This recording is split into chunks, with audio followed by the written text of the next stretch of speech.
إن الله وملائكته يصلون على النبي يا أيها الذين آمنوا صلوا عليه وسلموا تسليما اللهم صل على سيدنا مولانا محمد وعلى آل سيدنا مولانا محمد প্রাণ খুলে মুহাব্বতের সাথে সবাই পড়ি আল্লাহুম্মা সাল্লি আলা সাইয়্যিদিনা মাওলানা মুহাম্মদ ওয়া আলা আলি সাইয়্যিদিনা মাওলানা মুহাম্মদ বালাগাল উলা بكماله كشف الدجى بجماله حسنت جميع خصاله صلوا عليه وآله আরবের বুকে মক্কার উপরে আমিনার যে ঠাই ঘর খুদার করুণা কৌসর হয়ে জরসে বারংবার বলাগল উলা বিকমালিহি কশফত দুজা বিজমালিহি حسنت جميع خصاله صلوا عليه وآله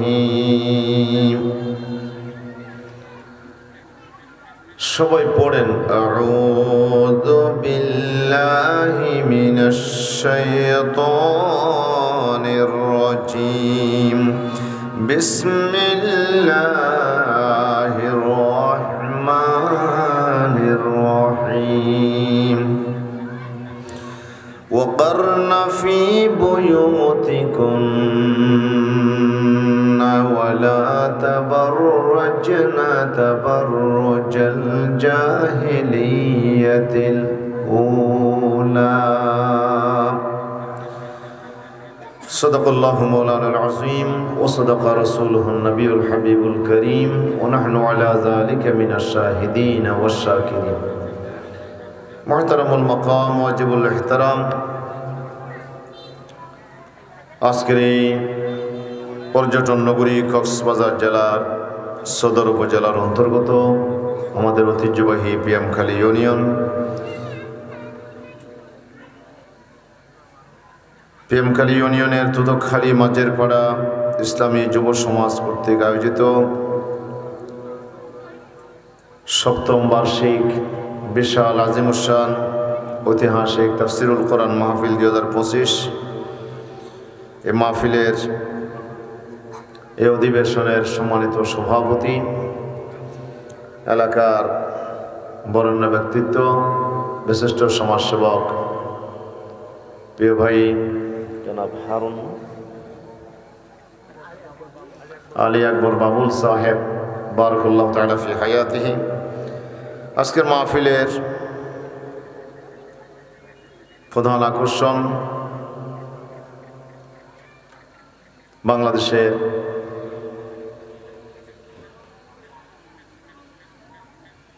স্বনামধন্য আন্তর্জাতিক খ্যাতিসম্পন্ন বিশিষ্ট কারি বাংলাদেশেরই এক রত্ন এক মহামূল্যবান সম্পদ আন্তর্জাতিক কোরআন তেলাওয়াত সংস্থা ইকরার সম্মানিত সভাপতি মাহাদুল কিরাত বাংলাদেশের সম্মানিত পরিচালক, আমাদের সকলেরই সুপরিচিত হযরতুল আল্লাম শাইখ আহমদ বিন ইউসুফ আল আজহারি হাফিজাহুল্লাহ, আজকের মাহফিলের প্রধান মুফাসসির, সুদূর সিলেট থেকে আগত বিশিষ্ট ইসলামী চিন্তাবিদ, উদীয়মান তরুণ মুফাসসির জনাব মৌলানা এম হাসিবুর রহমান সাহেব বারাকাল্লাহু তাআলা ফি হায়াতিহি। আজকের মাহফিলে আমাদের মাঝে উপস্থিত আছেন কক্সবাজারের বিশিষ্ট ব্যক্তিত্ব, কক্সবাজার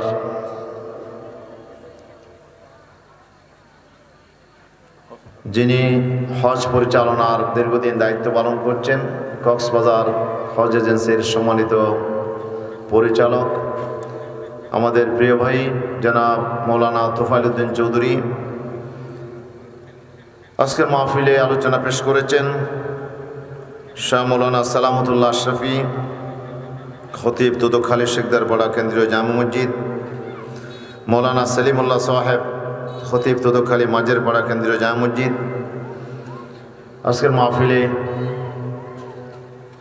যিনি পৃষ্ঠপোষকতায় আছেন এই এলাকারই বরেণ্য আলেমে দ্বীন জনাব মৌলানা নুরুল হক সাহেব সহ আজকের মাহফিলে আগত হযরত উলামায়ে কেরাম, সম্মানিত অতিথিবৃন্দ, সুধীমণ্ডলী, মুরব্বীগণ, এলাকার বিভিন্ন প্রান্ত থেকে ছুটে আসা আমার দিন প্রিয়, কোরআন প্রিয়, ইসলাম প্রিয় তৌহিদি জনতা, পর্দার আড়ালে অবস্থানরত আমার সম্মানিত মা ও বোনেরা, আমি আবারও আপনাদের খিদমতে সালাম পেশ করছি। আসসালামু আলাইকুম ওয়া রাহমাতুল্লাহি ওয়া বারাকাতুহু।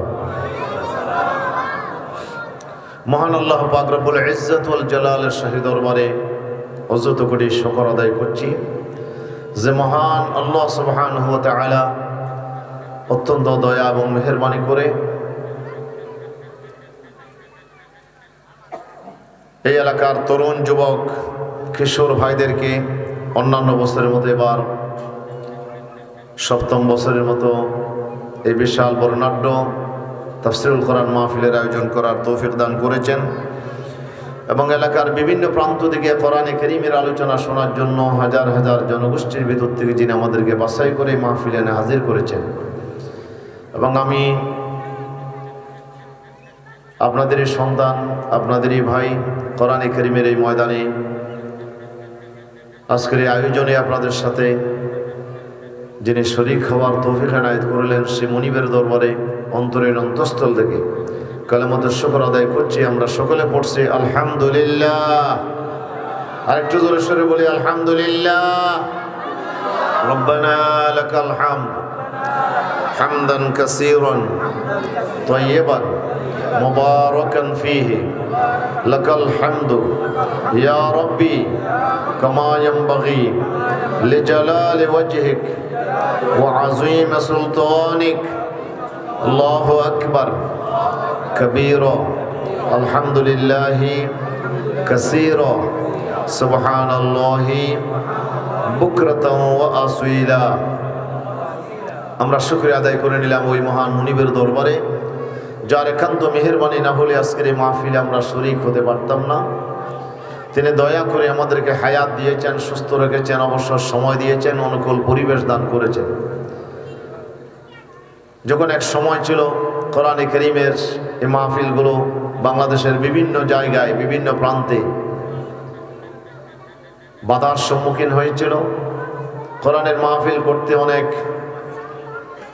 দুর্ভোগ পোহাতে হয়েছে, অনেক নেতার বাড়ি বাড়ি ধর্ণা দিতে হয়েছে, অফিসে অফিসে ধর্ণা দিতে হয়েছে কোরআনের মাহফিলের অনুমতির জন্য, ঠিক কিনা বলেন? এমন এক সময় গিয়েছে যখন কোরআনের মাহফিলে কথা বলাটাই ছিল বড় ঝুঁকির আশঙ্কা। তো আজকে আল্লাহ তাআলা আমাদের জন্য কোরআনে কারীমের আলোচনা শোনার জন্য যে বাধা ছিল, সেই বাধাকে আল্লাহ তাআলা তার কুদরত দিয়ে আল্লাহ তাআলা সরিয়ে দিয়ে আমাদেরকে কোরআন শোনার এক সুন্দর অনুকূল পরিবেশ দান করেছেন, কোরআনের কথা বলার জন্য মুক্ত পরিবেশ দান করেছেন। সেই জন্য আল্লাহ তাআলা দরবারে আবারও শুকরিয়া আদায় করছি, পড়ছি আলহামদুলিল্লাহ। সম্মানিত হাজিরিন, আমরা সাথে সাথে শুকর আদায় করছি ওই সব তরুণ যুবক কিশোর ভাইদের যারা অত্যন্ত কষ্ট করে এই মাহফিলের জন্য 1 বছর ধরে তারা প্ল্যান প্রোগ্রাম নিয়ে এই মাহফিল বাস্তবায়নের জন্য যারা কষ্ট করেছেন, দেশ এবং বিদেশ থেকে যারা সহযোগিতা করেছেন, যারা আর্থিকভাবে কায়িকভাবে পরামর্শ দিয়ে যারা মাহফিল বাস্তবায়নে ভূমিকা রেখেছেন, আল্লাহ তাআলা তাদের এই শ্রম মেহনতকে তার কোরআনের জন্য কবুল করুন। আমরা সকলে বলি আমিন। তো আমি আপনাদের সামনে দীর্ঘ আলোচনার সুযোগ হবে না, অল্প সময়ে আমাদের আজকে শুধু আমরা কোরআনের তাফসীর শুনবো তা নয়, আমরা সুললিত কণ্ঠে কোরআনে কারীমের তেলাওয়াত আমরা আজকে শোনার সুযোগ পাব। বিশ্ববরেণ্য আন্তর্জাতিকভাবে যিনি স্বীকৃত বাংলাদেশের এক খ্যাতিমান ব্যক্তিত্ব, যিনি কারি শাইখ আহমদ বিন ইউসুফ আল আজহারি হাফিজাহুল্লাহ, তিনি আমাদের মাঝে এসে পৌঁছেছেন। ওনার সুললিত কণ্ঠে আমরা কোরআনের তেলাওয়াত শুনবো ইনশাআল্লাহ। কোরআনে কারীমের যে আকর্ষণ, এই তেলাওয়াতের আকর্ষণ পৃথিবীর মানুষকে কোরআনের প্রতি আকৃষ্ট করেছে। এটা কোরআনের এক মুজিজা, কোরআনের এক বিস্ময়তা। কোরআন সর্বকালের সর্বযুগের সর্বশ্রেষ্ঠ এক মহাগ্রন্থ, যে কিতাব আল্লাহ তাআলা নাজিল করেছেন বিশ্ববাসীর জন্য। এই কিতাব তেলাওয়াতের মধ্যে যেমন মজা আছে, এই কিতাব বোঝার মধ্যে আরো বেশি মজা, এই কিতাব মানার মধ্যে আরো বেশি মজা। এই কিতাব যদি আমরা পুরোপুরি মানতে পারতাম, আমাদের সমাজ হয়ে যেত জান্নাতের এক নমুনা, ঠিক কিনা? আমাদের সমাজ থেকে চুরি, ডাকাতি, সন্ত্রাস, রাহাজানি, জানা, ব্যভিচার, চাঁদাবাজি, মাস্তানি সব দূর হয়ে একটি জান্নাতি সমাজ আমরা লাভ করতাম যদি আমরা কোরআনে কারীমকে পরিপূর্ণভাবে যদি আমরা আমাদের সমাজে মানার সুযোগ পেতাম। কিন্তু আজকে কোরআনে কারীমের যারা এই আলোকে যারা বরদাস্ত করতে পারে না, আলো সবাই চায়, কি বলেন? আলো তো সবাই চায়, সূর্যের উদয় হোক, এটা আমরা চাই কিনা? কথা বলেন, সূর্যের উদয় হোক আগামীকাল, এটা আমরা চাই কিনা? আমরা সবাই চাই আগামীকাল সূর্যের উদয় হোক। সূর্যের উদয় হলে আপনার এক একজন এক এক পেশাতে আমরা নিয়োজিত আছি। কেউ মাঠে যাবে, কেউ বিলে যাবে, কেউ চাকরিতে যাবে, কেউ ব্যবসায় যাবে, এক একজন এক এক কাজে জড়িত হব আমরা। যেহেতু দিনকে আল্লাহ তাআলা ওয়াজআলান নাহারা মাআশা, আল্লাহ তাআলা দিনকে জীবিকা উপার্জনের আপনার অনুকূল পরিবেশ আল্লাহ তাআলা দিনে দান করেছেন, এবং রাতকে করেছেন ওয়াজআলাল লাইলা লিবাসা, এবং আল্লাহ তাআলা রাতকে করেছেন পোশাক স্বরূপ। এই রাতের অন্ধকার যখন ঘনিয়ে আসে তখন সুযোগ পাই, আর ঘুম হচ্ছে আমাদের জীবনের জন্য এক প্রশান্তির এক বড় মাধ্যম, ঠিক কিনা? ওয়াজআলনা নাওমাকুম সুবাতা, আল্লাহ বলছে আমি ঘুমকে তোমাদের জন্য শান্তির এক বিরাট মাধ্যম পরিণত করেছি। প্রিয় উপস্থিতি, তাহলে দিনের বেলায় আমরা সবাই যার যার কাজে আমরা ছড়িয়ে পড়ব। আমরা এই বিস্তীর্ণ পৃথিবীর প্রান্তে প্রান্তে আমরা এই জমিনে আমরা নেমে পড়ব আমাদের সেই রিজিক আহরণের জন্য, জীবিকা উপার্জনের জন্য। এই জন্য সবাই আমরা চাই সূর্যের উদয় হোক। কিন্তু সবাই কিন্তু আমরা অধিকাংশরা কামনা করলেও কিন্তু একটা শ্রেণী সূর্যের উদয়কে কামনা করে না। মনে মনে সে দোয়া করে, আরজু করে, কালকে যদি সূর্যের উদয় না হতো বেশি ভালো হইতো। এরকম আছে না নাই? কারা বলেন তো? সূর্যের উদয় চায় না কারা? আহারে, পারবেন না বলতে? হ্যাঁ, ফেসা আছে। ও মাশাআল্লাহ। সাম্বা মাদুর দেখছেন তো? চিনেন না মনে হয়? না না না, চিনে না। মাদুর চিনেন না? মাদুর কি মাদুর? ও সাম্বা মাদুর। সাম্বা মাদুরের গোষ্ঠী এরা কিন্তু মনে মনে কামনা করে সূর্যের উদয় যদি না হয়ে রাতটা যদি আরো লম্বা হতো কতই না ভালো হতো। কেন? যেহেতু তার সমস্ত কাজ চলে আলোতে না আঁধারে। আঁধারে আমরা যেই পেয়ারা দেখি নাই দিনের বেলায় পেকে গেছে, কিন্তু সেই পেয়ারা আমাদের নজরে আসে নাই, কিন্তু সেটা রাতের বেলায় খেয়ে ফেলেছে কে? সাম্বা মাদুর। সে পেয়ারা অক্ষত রাখে নাই, কোথায় পেয়ারা বাকছে সেখানে গিয়ে তো সে হানা দিয়েছে, ঠিক কিনা বলেন না? সে সূর্যের উদয় হলে সে চোখে কম দেখে, রাতের আঁধারেই সবচেয়ে সে বেশি দেখে। এই জন্য চম্বা মাদুর মনে মনে আরজু করে, কামনা করে, তমন্না করে, কালকে যদি সূর্যের উদয় না হতো কতই না ভালো হতো, আমি আরো বেশি দীর্ঘ সময় ধরে আমি আমার অপারেশন চালাইতে পারতাম, ঠিক কিনা বলেন না?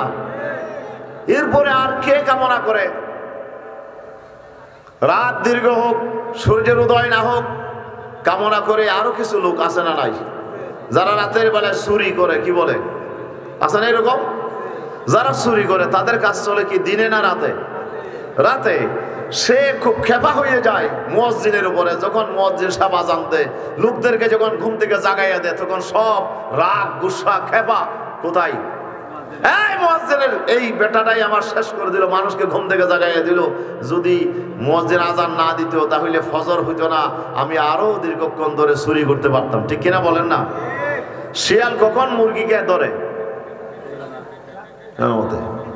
আয় রে, শিয়াল কখন খায় মুরগি? রাতের বেলায়। সে রাতের বেলায় মুরগি ধরার জন্য সে নেমে পড়ে। আপনার হিংস্র প্রাণীগুলো সব রাতের বেলায় অন্ধকার যখন ছড়িয়ে পড়ে, তখন হিংস্র প্রাণীগুলো আনাগোনা শুরু করে দেয়, ঠিক কিনা বলেন না? বিশ্বনবী সাল্লাল্লাহু আলাইহি ওয়াসাল্লাম বলেছেন, রাত যখন, সূর্য যখন ডুবে যাবে, সন্ধ্যা যখন ঘনিয়ে আসবে, মাগরিব যখন হয়ে যাবে, তোমরা ঘরের দরজাগুলো তোমরা বন্ধ করে রাখো। আল্লাহু আকবার। এই শিক্ষা দিয়েছেন মুহাম্মদ রাসূলুল্লাহ সাল্লাল্লাহু আলাইহি ওয়াসাল্লাম। কেন দরজা কেন বন্ধ করে রাখবো? বলে সূর্য যখন ডুবে যায় তখন জিন, দুষ্ট জিন যেগুলো আছে, এরা দুনিয়ার মধ্যে বিচরণ করা শুরু করে। দরজা যদি খোলা পায়, সে তোমার ঘরের ভিতরে ঢুকে যাবে, তোমার ঘরের ভিতরে অনিষ্টতা করতে পারে। সেই জন্য দরজা বন্ধ করে রাখো। সূর্য যখন ডুবে যাবে, সন্ধ্যা যখন ঘনিয়ে আসবে, দরজা বন্ধ করো।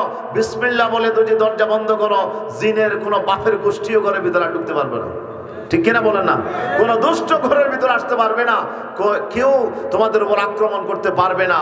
এই জন্য তাহলে রাতের বেলায় দুষ্ট জিন থেকে শুরু করে, হিংস্র প্রাণী থেকে শুরু করে, আমরা আঁধারের মধ্যে আমরা চলাচল করতে ভয় পাই, বলেন না? ভয় পাই না? বলে একটা টর্চ লাইট দরকার, একটা সঙ্গী দরকার, একটা হারিকেন দরকার। কেন? যেহেতু রাস্তা দিয়ে যাওয়ার সময় যদি বিষাক্ত সাপ রাস্তার মধ্যে আমাকে দংশন করতে পারে, হিংস্র কোনো প্রাণী আমাকে কামড় দিতে পারে, যে কোনো ধরনের আক্রমণ থেকে বাঁচার জন্য আমার দরকার একটা আলো, একটা সঙ্গী আমার দরকার, কি বলেন, ঠিক কিনা? আর রাতের বেলায় হাইজাকারের গোষ্ঠীরা রাস্তার মোড়ে মোড়ে বসে থাকে, কি বলেন? নাই মনে হয় ডাকাতের গোষ্ঠী বসে থাকে, ঠিক কিনা বলেন না? এরা সব এই সব অবকর্মগুলো করে, হিংস্র প্রাণী থেকে শুরু করে, দুষ্ট জিন থেকে শুরু করে, হিংস্র প্রাণীদের সমস্ত আপনার চোর, ডাকাত, সন্ত্রাসীদের অভয়ারণ্য হয়ে যায় যখন অন্ধকারে নেমে আসে, ঠিক কিনা বলেন না? এই জন্য তারা মনে মনে চায় না সূর্যের কি হোক, উদয় হোক। তারা বলে রাতটা যদি আরো লম্বা হতো। কবি ইমরুল কায়েস, আরবের নাম করা কবি সম্রাট, সেই আল মালিকুদ দলিল যাকে বলা হতো, মালিকুশ শুআরা ফিল জাহিলিয়া, জাহিলি যুগের কবি সম্রাট, সে বলছিল, ইয়া লাইলাতুল ইয়া নাওমুজুল ইয়া সুবহু কিফলা তাতলুই, ইয়া সুবহু কিফলা তাতলুই। বলছে ইয়া লাইলাতুল, সে এক নারীর প্রেমে পড়ছিল, এক মেয়ের প্রেমে পড়ছিল, তার নাম ছিল উনাইজা। এই ছিল আরবদের মধ্যে জাহিলি যুগে কাফিরদের ভিতরে সবচেয়ে নষ্ট কবি ছিল কবি ইমরুল কায়েস। সে অবৈধ সম্পর্ক করতে গিয়ে, প্রেম ভালোবাসার সম্পর্ক করতে গিয়ে এক নারীর সাথে সে আপনার সেখানে মজবুত বন্ধনে আবদ্ধ হয়েছিল। সে নারীর ভালোবাসায় আবদ্ধ হয়ে সে মদ আর আপনার সেই নেশার ভিতরে ডুবে থাকতো, আর সে নারীকে নিয়ে সে কবিতা রচনা করতো। সে বলছে, ইয়া লাইলাতুল, রাত তুমি আরো লম্বা হয়ে যাও, ইয়া নাওমুজুল, এ ঘুম চলে যাও, ইয়া সুবহু কিফ, এ সকালবেলা তুমি থেমে যাও, তাড়াতাড়ি সকাল হইও না, লা তাতলুই, যেন আমি আরো দীর্ঘক্ষণ নষ্টামি করতে পারি, ঠিক কিনা বলেন না? তাহলে অপকর্ম যারা করে তারা রাতকে খুব সুযোগ হিসেবে গ্রহণ করে, এই জন্য তারা মনে মনে আরজু করে, কামনা করে সূর্যের উদয় যেন না হয়। কিন্তু তারপরেও তো সূর্যের উদয় হয়ে যায় মনে হয়, কথা বলেন না? উদয় হয় কিনা? সাম্বাবাদের গোষ্ঠী যতই কামনা করো সূর্যের উদয় কেটে গিয়ে রাখতে পারে না। চুরের গোষ্ঠী যতই কামনা করো সূর্যের উদয় কেটে গিয়ে রাখতে পারে না, ঠিক কিনা বলেন না? এই জমিনে এক শ্রেণীর মানুষ আছে, আমরা সবাই কোরআনকে ভালোবাসলেও এক শ্রেণীর মানুষ আছে যারা কোরআনকে ভালোবাসতে পারে না, কোরআনের বিজয়কে তারা আপনার মেনে নিতে পারে না, কোরআনের রাজ কায়েম হোক এটা মেনে নিতে পারে না। তারা মনে মনে কামনা করে কোরআনের সমাজ যদি কায়েম না হয় তাহলেই বেশি ভালো, ঠিক কিনা বলেন? কেন? কোরআনের সমাজ কায়েম হলে তো আর বোতল খাওয়া যাবে না, কি খাওয়া যাবে না? মনের ইচ্ছে মতো আর বোতল খাওয়া যাবে না। কোরআনের সমাজ কায়েম হলে আর চুরি করা যাবে না, ব্যাংক ডাকাতি করা যাবে না, লুটপাট করা যাবে না, দুর্নীতি করা যাবে না, মানুষের উপর জুলুম করা যাবে না, মানুষের জায়গা জমি আপনার কেড়ে নেওয়া যাবে না, হাইজ্যাক করা যাবে না, ধর্ষণ করা যাবে না, নারীদের উপর হামলা করা যাবে না। এই জন্য তাদের সেই অপকর্ম আপনার হাসিল করতে, অপকর্ম করার জন্য তারা মনে মনে কামনা করে এবং তাদের সর্বশক্তি দিয়ে তারা বাধার সৃষ্টি করে আল্লাহর কোরআনের রাজ কায়েমের পথে, ঠিক কিনা বলে? কিন্তু তারপরও কি রাখতে পারবে? কথা বলেন। আল্লাহ তাআলা ঘোষণা দিয়েছেন, ইউরিদুনা লিইউতফিউ নূরাল্লাহি বিআফওয়াহিহিম ওয়াল্লাহু মুতিম্মু নূরিহি ওয়ালাউ কারিহাল কাফিরুন। আল্লাহ রাব্বুল আলামিন বলেন, ওরা তোদের মুখের ফুৎকার দিয়ে তারা আল্লাহর নূরকে নিভাতে চায়, কিন্তু আল্লাহ তাআলা তার নূরকে অবশ্যই জ্বালিয়ে রাখতে চায়, পরিপূর্ণ করতে চায়। দুনিয়ার কোন শক্তি আল্লাহ যেটা চায় সেটাকে বাধা দিয়ে রাখতে পারে না। ফাআলুল লিমা ইউরিদ, আল্লাহ যা চায় তা করতে পারে। আল্লাহর কাজের মধ্যে বাধা সৃষ্টি করার মতো ক্ষমতা পৃথিবীর কোনো সৃষ্টির নাই, ঠিক কিনা? সূর্যের উদয় হয়ে গেছে, আপনি ফু দিয়ে সূর্যের আলো নিভাইতে পারবেন? লাইটটা জ্বলতেছে, এই লাইটকে আপনি ফু দিয়ে নিভাইতে পারবেন? পারবেন না। সারা পিএম হলের মানুষ যদি সবাই এসে লাইটের মধ্যে ফু দেয়, নিভে যাবে? নিভে যাবে না। সেই লাইটের গোড়া যেখানে, সুইচ যেখানে, সেখানে টিপ দিলেই লাইটটা নিভে যাবে, ঠিক কিনা বলেন না? কোরআনের সুইচ কোথায়? আরে কোরআনের সুইচ কোথায়? কোরআন এটা কি দুনিয়ার কোনো কিতাব? এটার সুইচ হচ্ছে মহান আরশে আজিমের মালিকের কাছে। বল হুয়া কোরআনুম মাজিদুন ফি লাওহিম মাহফুজ, এই কোরআন হচ্ছে লৌহে মাহফুজের কোরআন। এই কোরআনের সুইচ হচ্ছে আরশে আজিমের উপরে, ঠিক কিনা বলেন না? সে আল্লাহ রাব্বুল আলামিন যতক্ষণ পর্যন্ত কোরআনের আলোকে জ্বালাতে চায়, কোরআনকে বিজয় করতে চায়, পৃথিবীর কোন শক্তি আল্লাহর কোরআনের আন্দোলনকে দমিয়ে রাখতে পারবে না, পারবে না, পারবে না, ঠিক কিনা? কোরআনের আওয়াজকে ওরা দমাইতে পারবে না। এটাই হচ্ছে ইতিহাস। পৃথিবীতে যারা এই কোরআনের আলোকে নিভাইতে চাইছে, আল্লাহ বলছে সার তো নিভাতে পারে নাই, বরঞ্চ তাদের সেই দাড়ি মুছ থেকে শুরু করে তাদের সব কিছুকে জ্বালিয়ে পুড়িয়ে সারহার করে দিয়েছে আল্লাহর কোরআনের আলো, ঠিক কিনা বলেন না? সুতরাং আল্লাহর কোরআনের পথে যারা বাধার সৃষ্টি করেছে, যারা মনে করছিল বাংলাদেশকে যে ইচ্ছে মতো কোরআনের আলো জ্বালাতে তারা বাধা দিয়েছে, কোরআনের মাহফিলে বাধা দিয়েছে, কোরআনের আন্দোলনে বাধা দিয়েছে, যারা আল্লাহর কোরআনের কথা বলে তাদেরকে সন্ত্রাসী বানায়া, তাদের বিরুদ্ধে মানবতা বিরোধী অপরাধের মামলা করে তাদেরকে জেলের ভিতরে ঢুকাইয়া, তাদেরকে ফাঁসিতে ঝোলাইয়া তারা চেষ্টা করেছিল আল্লাহর কোরআনের আলোকে নিভাইয়ে দেওয়ার জন্য, ঠিক কিনা বলেন না? তারা নিষিদ্ধ ঘোষণা করেছিল বাংলাদেশে ইসলামী আন্দোলনকে, ইসলামের কথা যারা বলে তাদের এই সংগঠনকে নিষিদ্ধ করেছিল। কিন্তু আমার আল্লাহ সুবহানাহু ওয়া তাআলা মাত্র 4 দিনের মাথায় আল্লাহ সে অপশক্তিকে বাংলাদেশের জমিন দিকে একেবারে আল্লাহ তাআলা বিদায় করে দিয়েছেন, ঠিক কিনা বলেন? কথা বলেন ঠিক কিনা? আল্লাহ রাব্বুল আলামিন এমন এক মহাশক্তিবান, কোরআনের পথে যারাই বাধা দেবে আল্লাহর কুদরত সেটি বরদাস্ত করবে না। যতই চেষ্টা করুক, যতই পাওয়ারফুল হোক না কেন, আমরা চেষ্টা করি না কেন, কিন্তু কোরআনের পথে বাধা দিয়ে রাখা যাবে? আপনি বন্যার পানিকে, আপনি সূর্যের, আপনার এই যে সাগরের যে স্রোত আছে, এই স্রোতকে আপনি কি বন্ধ করে রাখতে পারবেন? জোয়ারকে বন্ধ করে রাখা যাবে না। আপনি যত বড় বাঁধ দেন, এই বাঁধকে ভেঙে চুরে চুরমার করে এই আপনার সেই জোয়ারের পানি উঠে যাবে, আপনার সাগরের সেই জোয়ার এসে যাবে, স্রোত এসে যাবে, এটাকে ধরে আটকে রাখা যাবে আল্লাহ রাব্বুল আলামিন এর জন্য বলেন কুল মুতু বিগাইজিকুম মুতু বিগাইজিকুম, নবী আপনি বলে দেন তাদেরকে তোমরা রাগ আর গুসায় মরে যাও, এরপরও আল্লাহর কোরআনের বিজয়কে ঠেকাতে পারবে না। কেন পারবে না? যেহেতু আল্লাহ তাআলা সিদ্ধান্ত নিয়েছেন ওয়াজআলা কালিমাতাল্লাযীনা কাফারুস সুফলা ওয়া কালিমাতুল্লাহি হিয়াল উলিয়া। আল্লাহ তাআলা তার কুদরত দিয়ে কাফিরদের কলেমাকে, খোদাদ্রোহীদের কলেমাকে, তাদের আওয়াজকে, তাদের আন্দোলনকে, তাদের মিশনকে আল্লাহ তাআলা নিচু করে দিয়েছেন, ব্যর্থ করে দিয়েছেন। আল্লাহ তাআলা তাদেরকে আল্লাহ তাআলা হটিয়ে দিয়েছেন। আর আল্লাহর কলেমাই হবে একমাত্র বিজয়ী, আল্লাহর কোরআনই হবে বিজয়ী ইনশাআল্লাহ।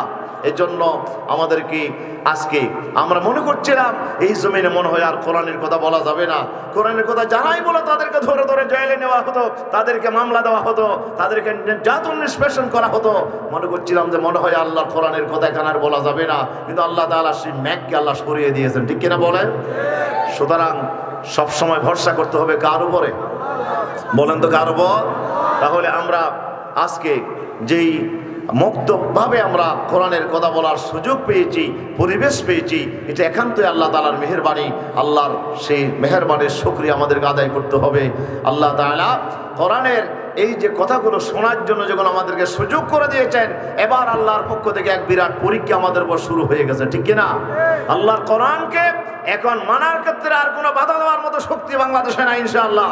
এখন আমাদেরকে সিদ্ধান্ত নিতে হবে, কোরআন শুধু শুনলে হবে না, কোরআন শুধু আমার তাফসীর শুনলে হবে না, কোরআনকে মানার জন্য, কোরআনের আইনকে বাংলাদেশের জমিনে কায়েম করে এই সমাজকে কোরআনের সমাজে পরিণত করার জন্য আমাদেরকে এক কঠিন শপথ নিতে হবে, ঠিক কিনা? আমাদেরকে সিদ্ধান্ত নিতে হবে। আর কোরআন শুধু তেলাওয়াত করে আমরা ক্ষান্ত হব না, কোরআন শুধু আমরা আপনার শুনেই ক্ষান্ত হব না। এই কোরআনের সমাজ প্রতিষ্ঠার জন্য এসেছিলেন নবী মুহাম্মদ রাসূলুল্লাহ সাল্লাল্লাহু আলাইহি ওয়াসাল্লাম। গোশতের ঝোল মজা নাকি আমজা? মজা না মজা? আল্লাহ বলছে ইজা তবাখতা লাহমান ফাকসির মা, তুমি যখন গোশত রান্না করবে ঝোল একটু বেশি করে দাও, পানি একটু বেশি করে দাও, বলেছেন মুহাম্মদ রাসূলুল্লাহ সাল্লাল্লাহু আলাইহি ওয়াসাল্লাম। আমরা যখন গোশত রান্না করি তখন আরো ঝোল কমাই দিই, মতনকে বাজাই, ঝোল বেশি দিলে তো মজা কম হবে না। এখন আমরা খুব গোশত রান্না করার সময় কি করি আমরা? ঝোল কমাই দিই। আর রাসূল বলছে গোশত যদি রান্না করো ফাকসির মাহা, তার পানি বেশ করে দাও, ঝোল বেশি করে দাও। আল্লাহু আকবার। কেন? ফাইন্নাহু আহাদুল লাহমাইন, গোশতের ঝোল গোশতের একটা অংশ। গোশতের মজা কোথায় পাওয়া যায়?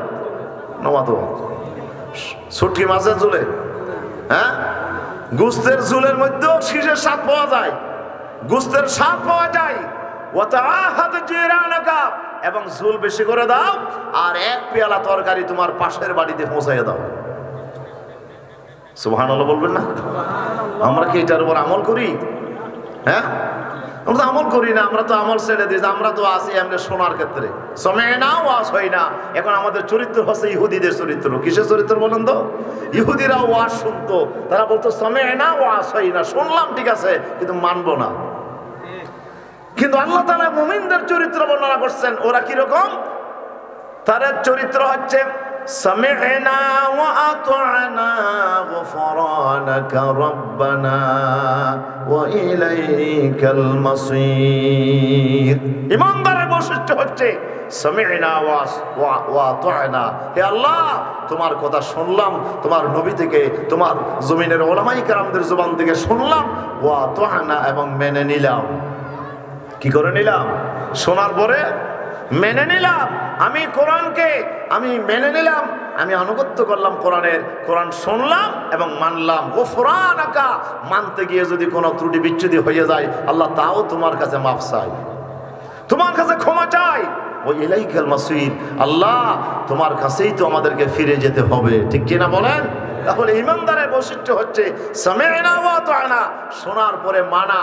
আর ইহুদিদের বৈশিষ্ট্য হচ্ছে শোনার পরে না মানা, অবাধ্য হওয়া, বিরোধিতা করা। শোনার পরে এটাই হচ্ছে তাদের চরিত্র। এই জন্য ইহুদিরা আল্লাহর গজবের শিকার হয়েছে। দুরিবাত আলাইহিমুজ জিল্লাহ ওয়াল মাসকানা ওয়া বাউ বিগাদাবিন মিনাল্লাহ।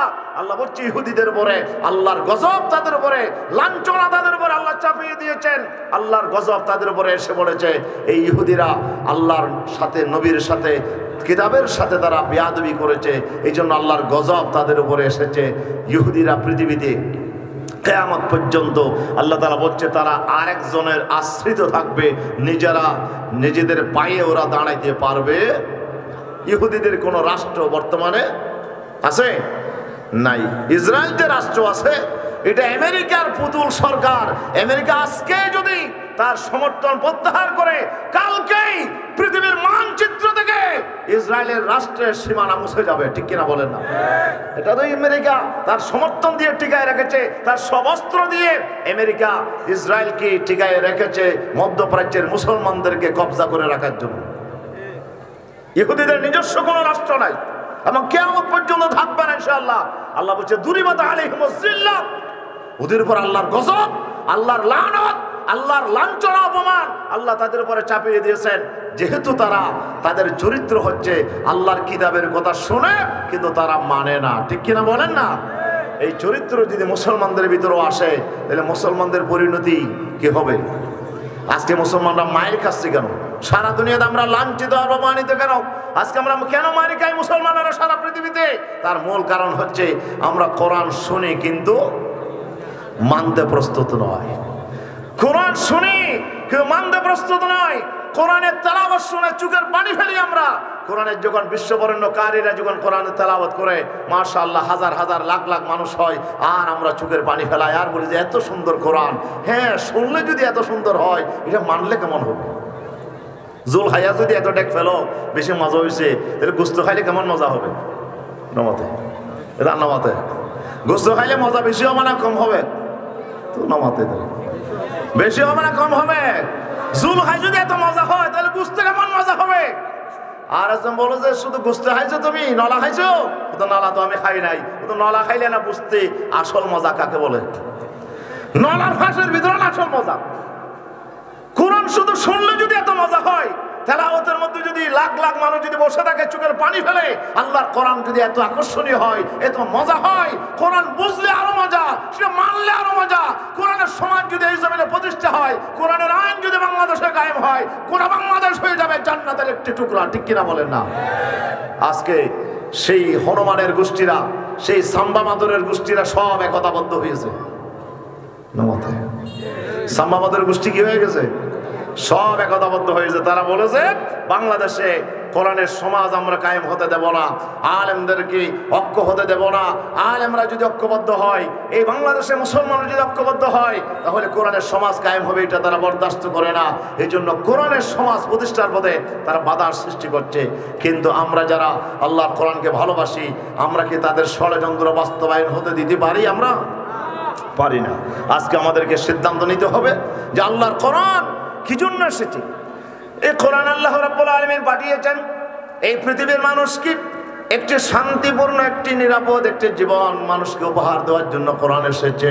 আল্লাহ তাআলা বলছেন কোরআনে কারীমের ভিতরে, ফাইম্মা ইয়াতিয়ান্নাকুম মিন্নি হুদা ফামান তাবিআ হুদায়া ফালা খাউফুন আলাইহিম ওয়ালা হুম ইয়াহজানুন। হে আদম আর হাওয়া, চলে যাও আমার জান্নাত থেকে, তোমরা নেমে যাও দুনিয়ার জমিনে। এখানেই তোমাদের জন্য আমি থাকার জায়গা করেছি। আমার জান্নাতে যতদিন পর্যন্ত তোমরা আমার হুকুম মানতে ছিলে, ততদিন আমি আল্লাহ তাআলা তোমাদেরকে নিরাপদে রেখেছিলাম, আরামে রেখেছিলাম। জান্নাতের মধ্যে কোনো সমস্যা হয় নাই যতদিন আল্লাহর বিধান মতো আদম এবং হাওয়া ছিল। ঠিক কিনা? আল্লাহ বলছিলেন সব খাওয়া যাবে, এই গাছের কাছে তোমরা যাবে না। আল্লাহ তাআলার এই আদেশ যতদিন পর্যন্ত আদম হাওয়া মানতে ছিল, ততদিন পর্যন্ত তারা নিরাপদে আল্লাহর জান্নাতে ছিল। আর যখনই আল্লাহর নিষিদ্ধ গাছের ফল তারা খেয়ে ফেললো, শয়তানের প্ররোচনায় পড়ে, সাথে সাথে আল্লাহ তাআলা তাদের পোশাকগুলো আল্লাহ তাআলা খুলে নিলেন, তাদের শরীরের পোশাকগুলো খসে পড়ে গেল। ফাতাফিকা ইয়াখসিফানি আলাইহিমা মিন ওয়ারাকিল জান্নাহ, তারা জান্নাতের গাছের পাতাগুলো দিয়ে তাদের লজ্জাস্থান ঢাকতে শুরু করলো। পোশাক খুলে গিয়েছে, আল্লাহ তাদেরকে লাঞ্ছিত করলেন এবং তাদেরকে আল্লাহ বললেন, এই আদম আর হাওয়া, আর জান্নাতে থাকা যাবে না। আমার হুকুম আমার আইন যতদিন মানতে ছিলাম ততদিন তোমরা নিরাপদে ছিলে আমার জান্নাতের ভিতরে। কোনো সমস্যা ছিল না, কোনো ধরনের অভাব ছিল না, কোনো ধরনের অশান্তি ছিল না। আর যখন তোমরা আমার হুকুম লঙ্ঘন করেছ, সাথে সাথে পোশাক খুলে নিয়েছি, সাথে সাথে তোমাদেরকে আমি আমার জান্নাত থেকে মাহরুম করে দিলাম। যাও, চলে যাও, এই জান্নাতে আর থাকা যাবে না। এবার আমাদেরকে আল্লাহ তাআলা পাঠিয়ে দিলেন এই দুনিয়ার জমিনে, আল্লাহ তাআলা নামাইয়া দিলেন আর বললেন, ওয়ালাকুম ফিল আরদি মুস্তাকাররুম ওয়া মাতাউন ইলা হিন। যাও হে বনি আদম আর হাওয়া, তোমাদের জন্য দুনিয়াতে আমি থাকার ব্যবস্থা করেছি, জান্নাতে আর থাকা যাবে না, দুনিয়াতে যাও। তবে সেখানেও অল্পদিন হায়াত তোমাদেরকে থাকতে হবে, এটা তোমার চিরস্থায়ী হায়াত নয়। মাতাউন ইলা হিন, অল্পদিনের জন্য সেখানে আমি থাকার ব্যবস্থা করেছি। এখন সেখানে কি আরামে থাকতে চাও নাকি অশান্তিতে? শান্তিতে না অশান্তিতে? দুনিয়াতে তো থাকবা কিছুদিন, তোমার সন্তান সন্ততি জেনারেশন থাকবে। এখানে যে 100 বছর 200 বছর 50 বছর থাকবে, এখানকে শান্তিতে থাকবে না অশান্তিতে? যদি শান্তিতে থাকতে চাও তাহলে এখান থেকে শিক্ষা নাও, জান্নাতের জীবন থেকে শিক্ষা নাও। জান্নাতের জীবনে যতদিন আমি আল্লাহর হুকুম মানতে ছিলে ততদিন তোমরা শান্তিতে ছিলে, নিরাপদে ছিলে, তোমাদের উপরে কোনো অশান্তি আসে নাই, ঠিক কিনা? ঠিক অনুরূপ ভাবে দুনিয়ার জমিনেও যদি আমি আল্লাহ তাআলা তোমাদের জন্য জান্নাতের মতো আমার আইন ও বিধান তোমাদেরকে আমি দেব, দুনিয়াতে কিভাবে চলবে, কিভাবে তুমি জীবন যাপন করবে, সেটার জন্য আমি আল্লাহ তাআলা বিধান প্রেরণ করব তোমাদের কাছে, আইন প্রেরণ করব, হেদায়েত প্রেরণ করব। আমার হেদায়েত যদি মেনে চলো তাহলে জান্নাতের মতো তোমরা দুনিয়াতেও আরামে থাকতে পারবে, ঠিক কিনা? সেখানে কোনো চুরি হবে না, ডাকাতি হবে না, সন্ত্রাস হবে না, সেখানে মারামারি হবে না, হানাহানি হবে না। একটি শান্তিময় জীবন তোমরা দুনিয়াতে লাভ করতে পারবে। 50 বছর 60 বছর 100 বছর 200 বছর 500 বছর যতদিন তোমরা দুনিয়াতে থাকো, আমি আল্লাহ তাআলা গ্যারান্টি দিলাম, লা খাউফুন আলাইহিম ওয়ালা হুম ইয়াহজানুন, তোমাদের জন্য লা খাউফুন আলাইহিম, কোনো ভয়, কোনো ভীতি, কোনো আশঙ্কা নাই। তোমরা নিরাপদে থাকতে পারবে, ওয়ালা হুম ইয়াহজানুন, এবং ভবিষ্যতের জন্য কোনো চিন্তা ফিকির তোমাদের করতে হবে না। দুনিয়ার জমিন থেকে চলে আসার পরে যে কবরের জীবন, যে হাসরের জীবন, যে হাজার হাজার বছরের যে জীবন সামনে পড়ে আছে, ওই জীবনের জন্য কোনো পেরেশানি তোমাদেরকে করতে হবে না, সেখানেও তোমরা আরামে থাকবে। সুবহানাল্লাহ, হালিয়া বিন না হইল না, আরো জোরে হন সুবহানাল্লাহ, আরো জোরে বলেন সুবহানাল্লাহ। আল্লাহর আইন মতো যদি মানুষ চলে তাহলে দুনিয়ার জীবনে নিরাপদে থাকবে, এই গ্যারান্টি কে দিয়েছেন? বলেন না, কে দিয়েছেন? এবং মরণের পরে যে হাজার হাজার বছর যে কবরে থাকতে হবে, হাসরের মাঠে থাকতে হবে, পুলসারাতে থাকতে হবে, এই অনন্তকালের হায়াতের মধ্যে আল্লাহ বলছে কোনো পেরেশানি, এই জন্য কোনো চিন্তা টেনশন তোমাদেরকে করা লাগবে না, সেখানেও আমি তোমাদেরকে নিরাপদে রাখবো। সুবহানাল্লাহ বলে। তাহলে এবার আসুন, আল্লাহর কোরআনে আল্লাহ তাআলা ঘোষণা দিয়ে দিয়েছেন, হে আদম আর হাওয়া, চলে যাও দুনিয়ার জমিনে, আমার পক্ষ থেকে তোমাদের কাছে হেদায়েত আসবে। আল্লাহ তাআলা যুগে যুগে কিছু মানুষকে আল্লাহ তাআলা নবী বানাইয়া তাদের কাছে আল্লাহর পক্ষ থেকে ফেরেশতা দিয়ে আল্লাহর বিধানগুলো, আল্লাহর সেই আইন ও কানুনগুলো আল্লাহ তাদের কাছে পাঠিয়ে দিয়েছেন। এই মর্মে 104 খানা আসমানি কিতাব আল্লাহ তাআলা নাজিল করেছেন। সর্বশেষ কিতাব হলো কোরআনে মজিদ, ঠিক কিনা? সর্বশেষ কিতাব হলো কোরআন। আল্লাহর হাবিব, আল্লাহর শ্রেষ্ঠ পয়গম্বর, লক্ষ লক্ষ পয়গম্বরের ভিতরে যাকে সবচেয়ে বেশি মর্যাদা দিয়েছেন আমাদের আখেরি পয়গম্বর, আখেরি নবী, খাতামুন নবিয়্যিন, রাহমাতুল লিল আলামিন, প্রিয় নবী জনাবে মুহাম্মদ রাসূলুল্লাহ, জোরে বলেন না সাল্লাল্লাহু আলাইহি ওয়াসাল্লামের উপরে আল্লাহ তাআলা যে 30 পারা কোরআন নাজিল করেছেন, এই কোরআনের ভিতরে আল্লাহ তাআলা বলে দিয়েছেন এই দুনিয়ার জমিনে আমরা কেমনে থাকবো, কিভাবে আমরা কাজকর্ম করব, কিভাবে আমার ব্যক্তি জীবন কাটাবো, কিভাবে আমার পরিবার আমি কাটাবো, কিভাবে আমি সমাজ কাটাবো, কিভাবে আমি বিচার ফায়সালা করব, কিভাবে রাতে ঘুম যাব, কিভাবে রাস্তা দিয়ে হাঁটবো, কিভাবে লেনদেন করব, কিভাবে মুআশারাত মুআমালাত করব, আমার দুনিয়ার জীবন, আমার সব কাজকর্ম কিভাবে করব, সব নিয়ম প্রণালীগুলো আমার আল্লাহ তাআলা কোরআনে কারীমের ভিতরে করে খুলে খুলে বলে দিয়েছেন, ঠিক কিনা? আল্লাহ তাআলা বলে দিয়েছেন এই কোরআন হচ্ছে আইনের কিতাব, এটি হচ্ছে হেদায়েতের কিতাব। মানব জীবন কিভাবে পরিচালনা করবে, তোমার ব্যক্তি জীবন থেকে রাষ্ট্রীয় জীবন পর্যন্ত, তোমার জন্ম থেকে মৃত্যু পর্যন্ত, দুনিয়া থেকে কবর পর্যন্ত প্রত্যেকটা কাজের সুস্পষ্ট বর্ণনা, হেদায়েত আল্লাহ তাআলা কোরআনে কারীমের ভিতর দিয়েছেন, ঠিক কিনা বলেন? এই কোরআনের কথা যদি আমরা মানতাম, কোরআন তো আমরা শুনি, খুব আমরা চোখের পানি ফেলে, হুজুর বেশি সুন্দর ওয়াজ করছে, কি বলেন? কথা কি হুজুর বেশি, হ্যাঁ মাশাআল্লাহ বেশি বড় ভালো বক্তা, খুব সুন্দর ওয়াজ করছে। কি বলছে ওটা তা তো মনে নাই, কি বলছে তা মনে নাই, আমি খুব সুন্দর ওয়াজ করছে।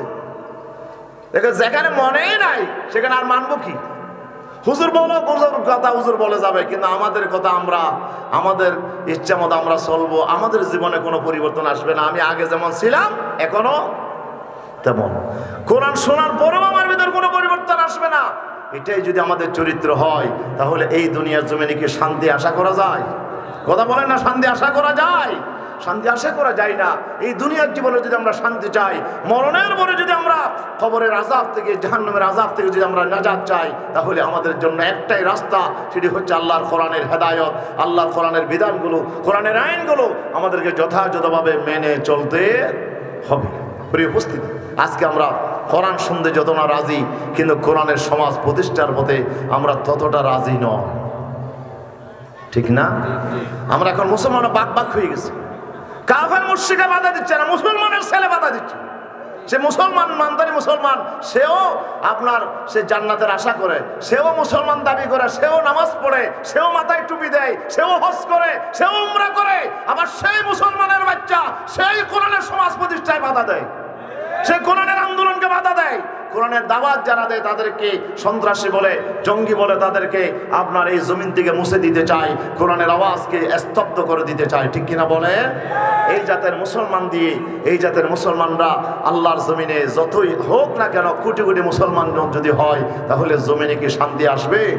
আসবে না। প্রিয় উপস্থিতি, আজকে কোরআনের মাহফিলে আমরা যারা এসেছি, আজকে একটা কথা আমাদেরকে বুঝে নিতে হবে, এই কোরআন শুনলে যদি এত মজা হয়, এই কোরআন শুনলে যদি এত সওয়াব হয়, এই কোরআন শুনলে আপনার এত যদি আমরা আমাদের কলিজা ঠান্ডা হয়ে যায়, তাহলে জানি না এই কোরআন পড়লে কত আপনার কবরস্থানে যাওয়ার পরে আপনাকে নীরবতা থাকেন না কিছু করেন নমতে, কবরস্থানে গিয়ে কি আপনার নীরবে থাকেন, নীরবতা পালন করেন নমতে?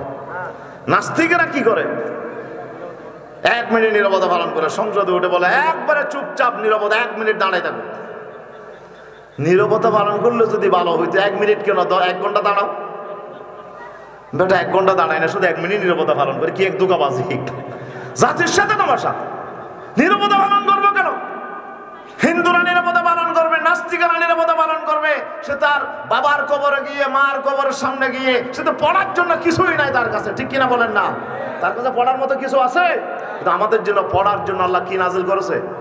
কোরআন নাজিল করছে। তোমার বাবার কবরের সামনে গিয়ে, মার কবরের সামনে গিয়ে, বান্দা তুমি পড়ো, আউযু বিল্লাহি মিনাশ শাইতানির রাজিম, বিসমিল্লাহির রহমানির রহিম, আলহামদুলিল্লাহি রাব্বিল আলামিন, আর রহমানির রহিম, মালিকি ইয়াউমিদ্দিন। আল্লাহু আকবার। এই সূরা ফাতিহা পড়ো, মুর্দাওয়া ক্ষমা আপনার কামনা করতে চায়, মুর্দাও মনে মনে আল্লাহ তাআলার কাছে ফরিয়াদ করছে এবং তার আত্মীয় স্বজনের কাছে কামনা করে। সে বলে, আইকে বর্মা মিরবি দামন কষা, আমার এই সন্তানটা আমার পাশ দিয়ে চলে যাচ্ছে, অথচ আমার একটু কোনো খবর নিচ্ছে না। আইকে বর্মা মিরবি দামন কষা, হে ছেলে, তোমাকে কত আদর যত্ন করে বড় করেছিলাম, তোমাকে কত আমি স্নেহ করে, হে আমার ভাই, তোমাকে আমি বড় করছিলাম, হে আমার আত্মীয় স্বজন, তোমাকে কত ভালোবাসা দিয়েছিলাম, আজকে আমার কত বিপদ চলতেছে, কত মুসিবতের ভিতরে আমি আছি, তুমি জানো? রাসূল বলছি, মাল মাইয়িতু ফিল কবর ইল্লা কাল গরীকিল মুতাকাওয়িস ফিল বাহর। সমুদ্রে যদি ট্রলার অ্যাক্সিডেন্ট হয়ে যায়, মানুষ যখন পানির ভিতরে ডুবে যায়, তখন বাঁচার জন্য সে বাঁচাও বাঁচাও বলে সে মানুষকে আহ্বান করতে থাকে, বাঁচার জন্য চেষ্টা করতে থাকে, ঠিক কিনা বলেন না? সে যা পায় সেটা ধরে তার জীবন বাঁচাতে চায়। আল্লাহ রাসূল বলছে, মানুষ যেটা মরে গেছে, সেও সমুদ্রে ডুবন্ত সেই আপনার স্টিমার অ্যাক্সিডেন্ট হয়ে গেলে যাত্রীর যে অবস্থা হয়, সেই ডুবন্ত ব্যক্তির মতোই কবরস্থ ব্যক্তির অবস্থা হয়। সুবহানাল্লাহ বলেন। আমরা যাদেরকে কবরে দিয়ে আসি তারাও ঠিক সেরকম বিপদে আসে। এই বিপদগ্রস্ত মানুষটার পাশ দিয়ে যখন আমরা যাই তখন সে আমাদেরকে ডাক দিয়ে বলে, ভাই তোমাকে এত আদর যত্ন করে বড় করছিলাম, আমি যে আজকে কত বিপদে আছি, আমার ঘরে যে আগুন ধরছে, আমার কবরে যে আগুন জ্বলতেছে, আমার কবরে যে অশান্তির ধাওয়া আগুন জ্বলতেছে, ও আমার ভাই তুমি কি একটু আমাকে সহযোগিতা না করে চলে যাবা? একটু দাঁড়াও না, একটু দাঁড়াও না, আমার জন্য একটু বেশি পড়তে না পারলে একটু সূরা ফাতিহা ওটা বলি পড়ো। সুবহানাল্লাহ বলেন না, একটু সূরা ফাতিহাটা পড়ো আমার জন্য কিছু সওয়াব পাঠাও। এই কোরআন শরীফ ছাড়া আমি এখন বুঝতেছি দুনিয়াতে আমি কোরআনকে দাম দিই নাই, কিন্তু এখন বুঝতেছি কোরআন ছাড়া এই বিপদ থেকে আযাব থেকে মুক্তির কোনো রাস্তা নাই। সেজন্য বাদশাহ শাহজাহান, ভারতবর্ষের নামকরা বাদশাহ ছিল সম্রাট শাহজাহান। শাহজাহানের কবরের মধ্যে আমাদের মরহুম রেক্টর সাউদ রহমতুল্লাহ আলাই, কলিকাতা আলিয়ার গোল্ড মেডালিস্ট, গোটা ভারত উপমহাদেশে শ্রেষ্ঠতম আলেমে দ্বীন মরহুম আল্লামা মুজির আহমদ আমাদের উস্তাদ, হাশিম মাদ্রাসার প্রিন্সিপাল রেক্টর সাউদ রহমতুল্লাহ আলাই, উনি যখন আমাদেরকে ফাজিলের ক্লাস করাচ্ছিলেন, হাদিসের ক্লাস করাচ্ছিলেন, তখন তিনি বলছিলেন ঘটনা যে আমি যখন ইন্ডিয়াতে ছিলাম তখন সম্রাট শাহজাহানের কবর আমি জিয়ারত করতে গেছিলাম। সেই সম্রাট শাহজাহানের কবরের মধ্যে একটা লাইন লেখা দেখলাম, একটা লাইন লেখা আছে, কি আছে? একটা লাইন লেখা আছে, আয়েশা হে জাহাঁ, আয়েশা নে জাহাঁ ফখর সে দেতে তে জিনহি বাস, কবর মে হো আজ হে সো রহে আলহামদু কা মুহতাজ, কবর মে হো আজ হে সো রহে আলহামদু কা মুহতাজ। ও বাদশাদের বাদশাহ সম্রাট শাহজাহান ছিল নামকরা বাদশাহ, তার আন্ডারে অনেক আপনার জায়গা ছিল, অনেক এস্টেটের মালিকরা তার আন্ডারে ছিল, অনেক রাজা বাদশাহরা তার আন্ডারে দেশ শাসন করত। উনি ছিল যুক্তরাষ্ট্রের মতো আপনার রাশিয়ার, সেই সোভিয়েত রাশিয়ার মতো অনেক রাষ্ট্র একসাথে অনেক রাজ্য তিনি শাসন করতেন। সুবহানাল্লাহ।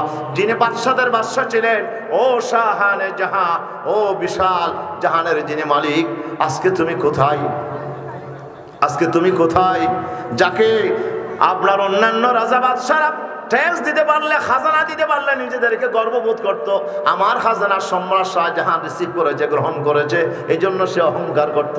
আজকে সেই সম্রাট শাহজাহান কোথায়? আজকে কবরের মধ্যে শুয়ে আছে। কবর মে হো আজ হে সূরায়ে আলহামদু কা মুহতাজ। বাদশাহ শাহজাহান আজকে বিকালী অবস্থায় আছে, মান্দার কাছে সূরা ফাতিহার মুহতাজ হয়ে গেছে, ঠিক কিনা বলেন না? যিনি খবরে গেছেন উনি তো খুব কঠিন অবস্থায় আছে, উনি আমাদের দিকে চেয়ে আছে, বান্দা তুমি আমার জন্য একটু হলে পড়ো না, একটু সূরা ফাতিহাটা পড়ো, একটু সূরা ইখলাস পড়ো, আমার জন্য কিছু সওয়াব পাঠাও। আজকে আযাব থেকে মুক্তির আর কোনো উপায় নাই। কথা বলে আছে? কবরস্থানে গিয়ে আপনি পড়েন, কিছু পড়ার মাধ্যমে আপনি যদি কিছু তেলাওয়াত করে ওখানে পৌঁছাই দিতে পারেন, তাহলে হয়তো আপনার বাবা আযাব থেকে খালাস পাইতে পারে, আপনার মা আযাব থেকে নাজাত পাইতে পারে, আপনার ভাই, আপনার বন্ধু হয়তো আযাব থেকে নাজাত পাইতে পারে কোরআনের তেলাওয়াতের বরকতে, ঠিক কিনা বলেন? কোরআন তেলাওয়াত করলে কবরের আযাব মাফ হয়ে যায়। কোরআন যদি আপনি পড়েন তাহলে জিন ফরি দুষ্ট থেকে আপনি হেফাজত থাকতে পারবেন। আপনার বাড়িতে রাসূলুল্লাহ বলেছেন, যদি কোনো বাড়িতে আপনার আয়াতুল কুরসি তেলাওয়াত করা হয়, সেই বাড়িতে আর শয়তান সেই বাড়িতে ঢুকতে পারে না, ঠিক কিনা বলেন না? রাতে শোয়ার সময় বিশ্বনবীর সুন্নাহ ছিল আয়াতুল কুরসি তেলাওয়াত করতেন। কোরআন শরীফ যদি আপনি পড়েন, সূরা বাকারা যদি যেই বাড়িতে তেলাওয়াত করা হয়, সেই বাড়িতে কোনো দুষ্ট সেই বাড়িতে ঢুকতে পারবে না, বলেছেন মুহাম্মদুর রাসূলুল্লাহ। জোরে বলেন না সাল্লাল্লাহু আলাইহি ওয়াসাল্লাম। কোরআনে কারীম হচ্ছে এমন একটা কিতাব যেটা তেলাওয়াত করলো দুষ্টদের জন্য সমস্যা হয়, ঠিক কিনা বলেন না? এই কোরআনের আইন যদি জমিনে কায়েম হয়ে যায়, তাহলে আর চোর ডাকাত সন্ত্রাসীরা আর সুযোগ পাবে না, মাস্তানারা সুযোগ পাবে না, চাঁদাবাজরা সুযোগ পাবে না। আজকে এক দল চলে গেলে আরেক দল ক্ষমতায় আসে, আবার তারা জনগণের সম্পদ লুটপাট করে, চাঁদাবাজি করে, মাস্তানি করে, দুর্নীতি করে, ব্যাংকের টাকা লুটপাট করে, ঠিক কিনা বলেন না? জনগণকে শান্তিতে থাকতে দেয় না। সুতরাং আমরা দলের পরিবর্তন চাই না, আমার চাই এবার এই জমিনে আল্লাহর কোরআনের রাজ কায়েম হোক, ঠিক কিনা? কোরআনের রাজ যদি প্রতিষ্ঠা হয়, কোরআনের সমাজ যদি প্রতিষ্ঠা হয়, ইনশাআল্লাহ এই সমাজ হয়ে যাবে চোর মুক্ত, ডাকাত মুক্ত, দুর্নীতিবাজ মুক্ত, সন্ত্রাসী মুক্ত, চাঁদাবাজ মুক্ত একটি রাষ্ট্র আমরা পাবো ইনশাআল্লাহ। কষ্ট হন, মনে ব্যথা পাইছেন?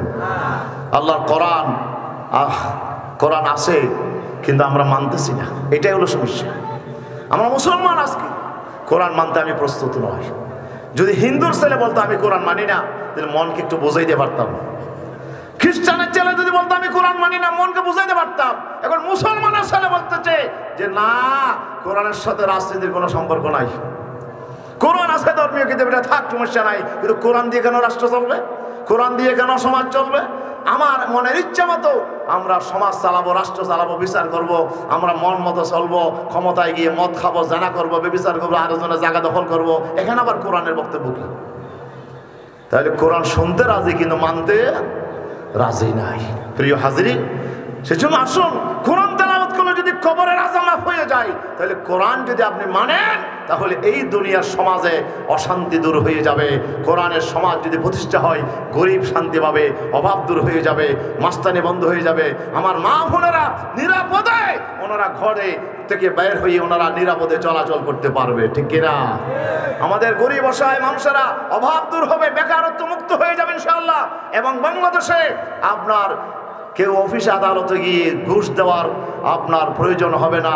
যদি কোনো অফিসার ঘুষ নেয়, তাহলে এক নম্বর তার চাকরি তো যাবেই যাবে, চাকরি তো যাবেই যাবে, বরঞ্চ তাকে তার উচিত শাস্তি পেতে হবে যে ঘুষ নেবে, ঠিক কিনা বলেন?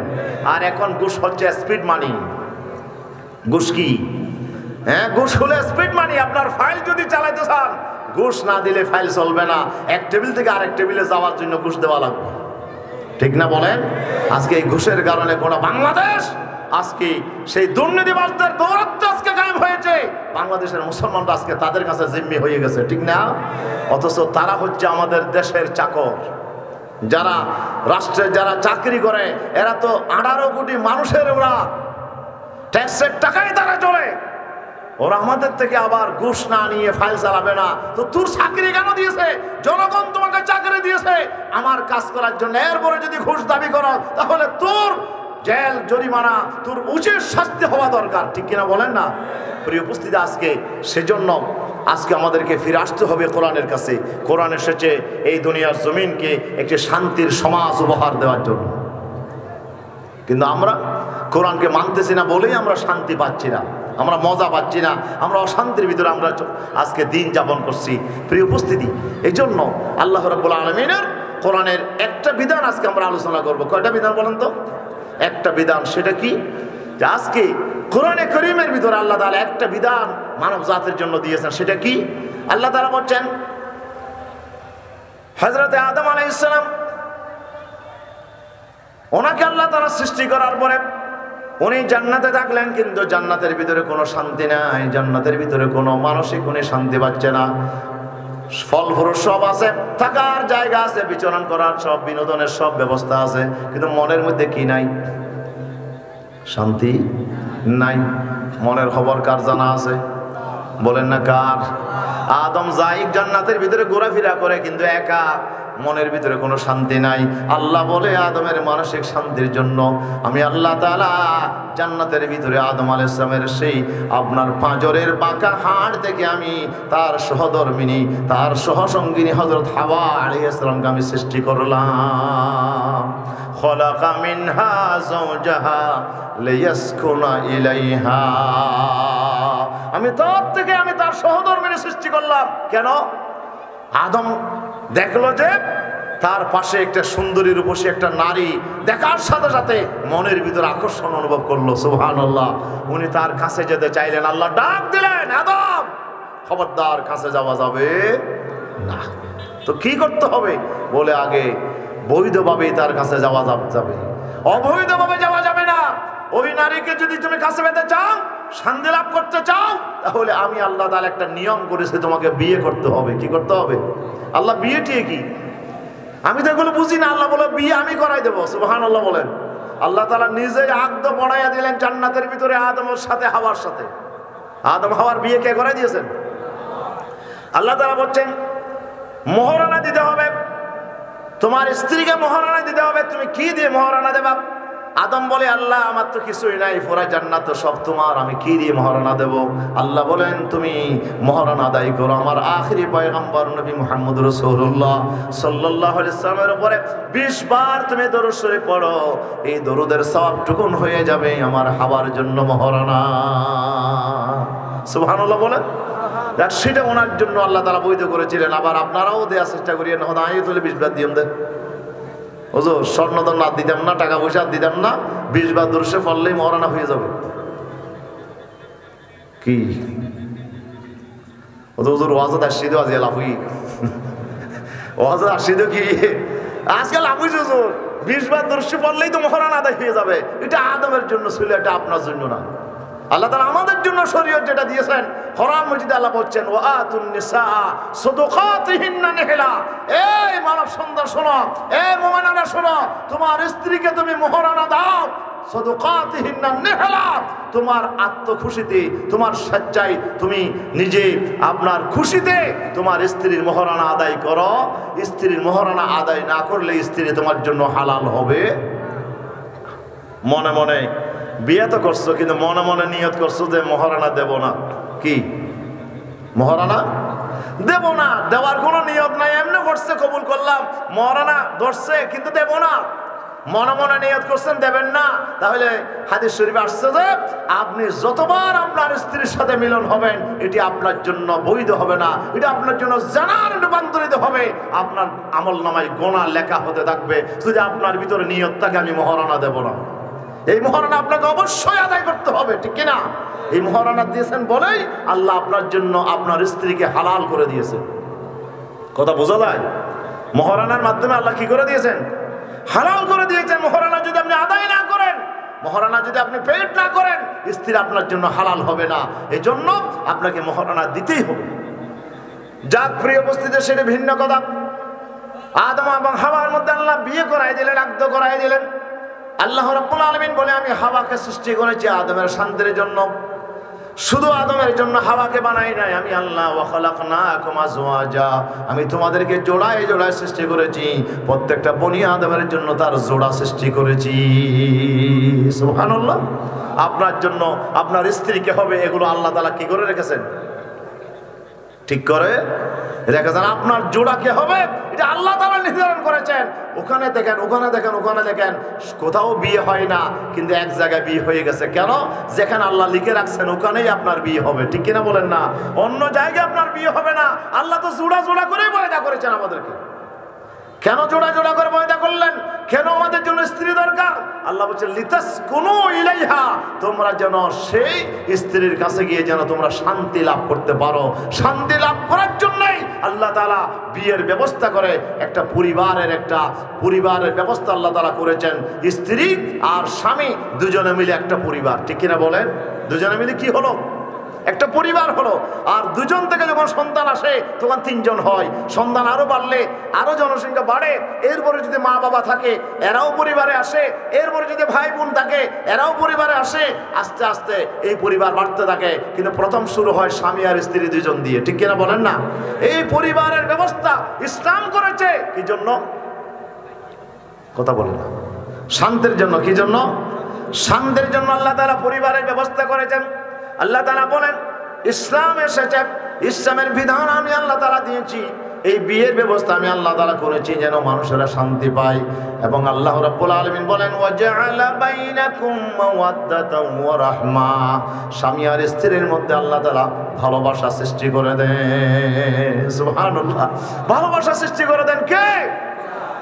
আছেন একজন যুবক, আছেন একজন মেয়ে, দুইজনের সাথে কি ভালোবাসার সম্পর্ক। আল্লাহ তাআলা বলছে ভালোবাসা বিয়ের আগের সমস্ত ভালোবাসা এটি আল্লাহ তাআলা হারাম করে দিয়েছেন। বিয়ের আগে কোনো নারী পুরুষের ভালোবাসা হতে পারে না, বিয়ের পরেই হবে আপনার সমস্ত ভালোবাসা, ঠিক কিনা বলেন না? বিয়ে ছাড়া কোনো ভালোবাসা ইসলাম কি করে না? অনুমোদন করে না। বিয়ের আগে ছেলের সাথে আরেক মেয়ের, মেয়ের সাথে আরেক ছেলের যে আপনার যে সম্পর্ক, ভালোবাসার সম্পর্ক, এটা শরীয়তে হারাম, হারাম, হারাম। একমাত্র বিয়ের মাধ্যমেই ভালোবাসার সম্পর্ক হবে। বিয়ের পরে আপনার স্ত্রী হবে আপনার সবচেয়ে ভালোবাসার বস্তু, এবং স্ত্রীর জন্য স্বামী হবে সবচেয়ে ভালোবাসার জায়গা। আল্লাহ বলেন ওয়াজআলা বাইনাকুম মাওয়াদ্দাতান ওয়া রাহমা, আমি তোমাদের মধ্যে ভালোবাসা সৃষ্টি করে দিলাম। এরপরে এক সময় আর ভালোবাসা থাকে না, এক সময় আর কি থাকে না, বয়সের এক প্রান্তে যাওয়ার পরে যখন বুড়া হয়ে যায়, বুড়ি হয়ে যায়, তখন আর আকর্ষণ থাকে না, আর যৌন আকর্ষণ আর থাকে না, তখন একজন ছাড়া আরেকজন চলে না। আল্লাহ বলে তখন আমি রহমত সৃষ্টি করে দিই। সুবহানাল্লাহ বলেন, তখন সৃষ্টি করে দিই। বুড়ি বুড়া ছাড়া চলে না, বুড়ার বুড়ি ছাড়া চলে না, ও তো তাদের ভিতরে কোনো যৌন সম্পর্ক, যৌন আকর্ষণ এখন নাই, কিন্তু এরপরেও বুড়া বুড়ি ছাড়া চলে না, আর বুড়ি বুড়া ছাড়া চলে না। কেন? আমি আল্লাহ তাআলা তাদের মধ্যে দয়া সৃষ্টি করে দিই। সুবহানাল্লাহ বলেন না। এই পরিবার হচ্ছে মানুষের শান্তির মেইন কেন্দ্র। শান্তির মেইন কি কেন্দ্র? এই শান্তির মেইন কেন্দ্র হচ্ছে পরিবার। এখানে যদি আপনি আসেন, এই যে ঘর আপনি বানালেন, আমার ঘর কেন দরকার? আমি কি ঘর ছাড়া থাকতে পারি না? কথা বলেন, ঘর ছাড়া থাকতে পারি না? ঘরের বাইরে থাকা যাবে? হাইরি, কথা বুঝেন না। আমাদের ঘর আছে না নাই? তো ঘর বাঁধার দরকার, ঘরের বাইরে আমরা থাকতে পারি না? রাস্তার মধ্যে ভরে থাকবো, রোডের মধ্যে ভরে থাকবো, ফাইলে খাবো, না ফাইলে না খাবো। তো ঘর কেন দরকার বলেন তো? ন বুঝে ঘর কেন দরকার? আরে ঘর তাই দিদি বড় কি তারপর হয়তো ঘর গেল দরকার হইনি। ঘর কি জন্য দরকার? ঘর যদি না হয় তাহলে জ্বরে ভিজবো, কি রোদে পুড়বো, জ্বরে ভিজবো, রোদে পুড়বো। এরপরে ঘরের বাইরে যদি থাকি, যে কোনো মুহূর্তে আমার টাকা পয়সা পকেটে যা আছে এগুলো আরেকজনে হাইজ্যাক করে নিয়ে যেতে পারে, ডাকাতি করতে পারে, আমার উপর হামলা করতে পারে। ঘরে আসা মানে হলাম আমি নিরাপদ, ঠিক কিনা বলেন না? ঘরের ভিতরে আমি কি দরজা দিলাম, জানালা দিলাম, ঘরের মধ্যে ওখানে তালা লাগাইলাম, সব এমন বেষ্টনী দিলাম, লোহার গ্রিল দিলাম, লোহার দরজা দিলাম। কেন? ঘরের মধ্যে যেন কোনো ডাকাত ঢুকতে না পারে, কোনো চোর ঢুকতে না পারে। আমার ঘরটা হচ্ছে আমার নিরাপত্তার বেষ্টনী, ঠিক কিনা বলেন না? আমার নিরাপত্তার বেষ্টনী, আমার নিরাপত্তার জন্য, ঝড় বৃষ্টি থেকে বাঁচার জন্য, আমার সব অঘটন থেকে নিজেকে হেফাজত করার জন্য, নিজের পরিবার পরিজন নিয়ে আমরা এই ঘরের মধ্যেই থাকি। এটা ঘর তো ঠিক আছে, কিন্তু ঘর আপনি বাঁধলেন, ঘর করলেন, 5 তলা 10 তলা বিল্ডিং আপনি করলেন, কিন্তু ঘরের ভিতরে যদি শান্তি পেতে চান লাগবে কি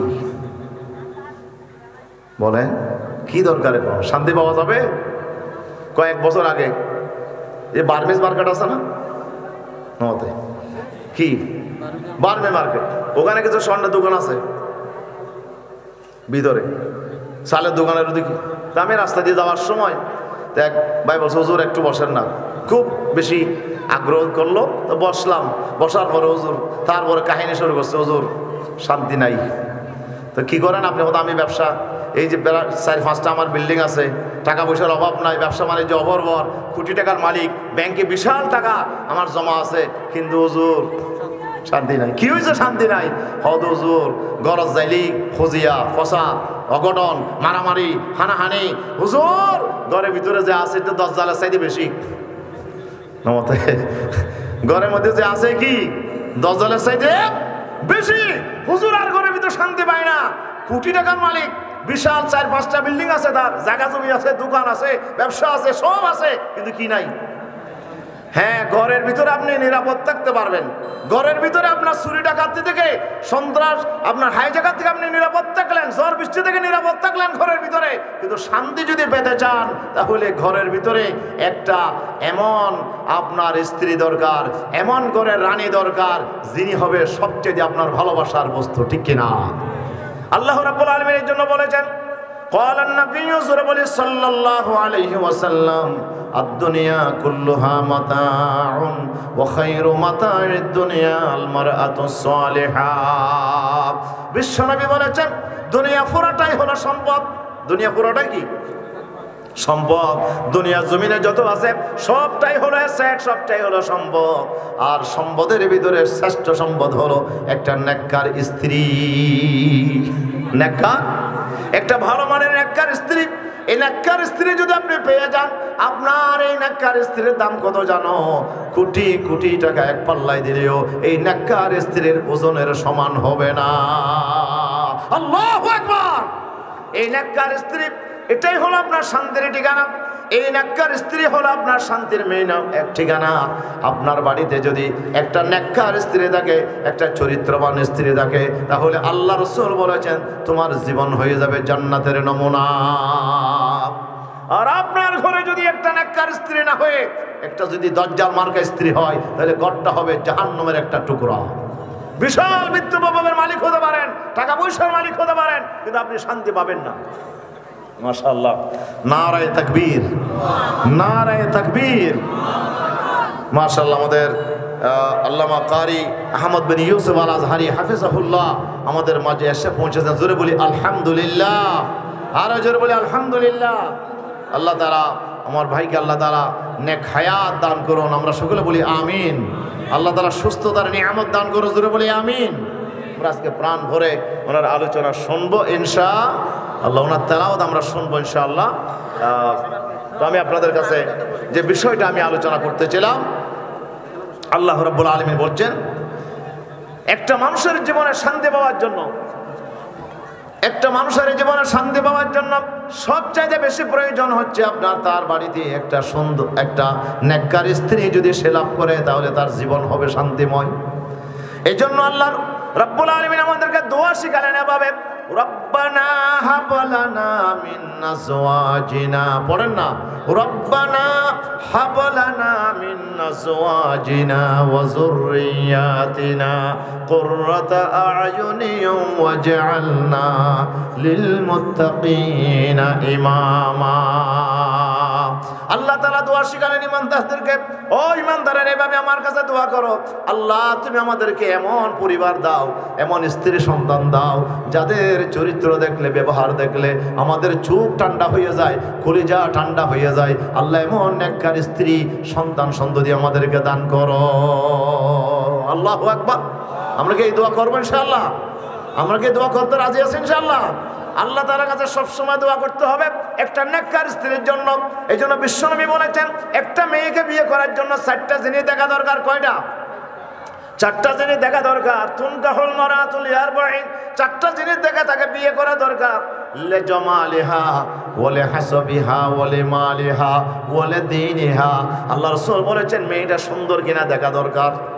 আমরা তো চাই একটা সুন্দরী মেয়ে, কালো ছেলেও বলে যে একটা সুন্দরী মেয়ে দরকার। কি বলেন? একটা লম্বা চড়া হেলদি একটা সুন্দরী মেয়ে যদি আমরা পাই, তাহলে আমরা মন ঠান্ডা হয়। আল্লাহ রাসূল বলেছেন বিয়ে করার সময় সুন্দরটা দেখা দরকার। ওয়ালে হাসাবিহা, বংশ বুনিয়াদ কিরকম তাও দেখা দরকার। ভালো বংশ, উন্নত মানের বংশ মেয়ে আমরা দেখতে চাই। 3 নাম্বার ওয়ালে মালিহা, তাদের মাল দৌলত টাকা পয়সা কেমন আছে তাও দেখা দরকার। 4 নাম্বার আরেকটা জিনিস দেখা দরকার, ওয়ালে দীনিহা, মেয়েটার চরিত্র কিরকম, মেয়েটার আখলাক কিরকম, তার ব্যবহার কিরকম তাও দেখা দরকার। হুজুর বলেছেন 4টার ভিতরে 4টা যদি পাও, নূরুন আলা নূর, আলহামদুলিল্লাহ। 4টা পাইলে সুন্দরও পাইলেন, টাকাও পাইলেন, বংশও পাইলেন, চরিত্রবানও পাইলেন, তাহলে আলহামদুলিল্লাহ, নূরুন আলা নূর। কিন্তু 4টার ভিতরে যদি আপনার 3টা থাকে, একটা নাই, সুন্দর নাই কিন্তু টাকা পয়সা আছে, বংশ বুনিয়াদ ঠিক আছে, মেয়েটা চরিত্রবান, রাসূল বলছে বিয়ে করা শান্তি পাবে। সুবহানাল্লাহ। 2টা আছে আর 2টা নাই, সুন্দরও নাই, বংশ স্ট্যাটাসও নাই, কিন্তু টাকা পয়সা আছে, চরিত্রবান, হুজুর বলে বিয়ে করো। হুজুর 3টাই নাই, সুন্দরও নাই, মাল দৌলতও নাই, বংশের স্ট্যাটাসও নাই, কিন্তু মেয়েটা চরিত্রবান, হুজুর বলছে বিয়ে করো শান্তি পাবে।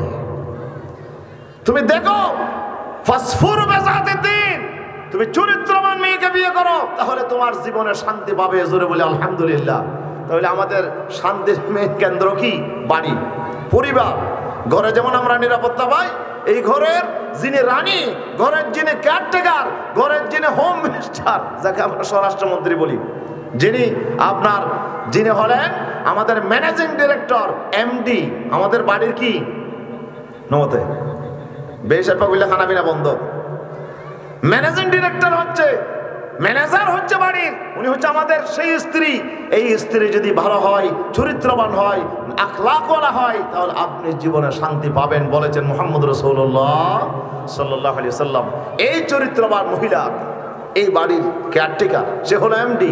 সুতরাং এই মা বোনেরা যদি বাড়িতে থাকে, মা বোনদের চরিত্র যদি ভালো হয়, তাহলে আপনার সংসার হবে সুখের, আপনার জীবন হবে শান্তিময়। আলহামদুলিল্লাহ বলে। আর যদি আপনার স্ত্রী, সে যদি আপনার তার চরিত্র যদি আপনার নষ্ট হয়, তাহলে সে আপনার জীবনে আপনি আর শান্তি পাবেন না।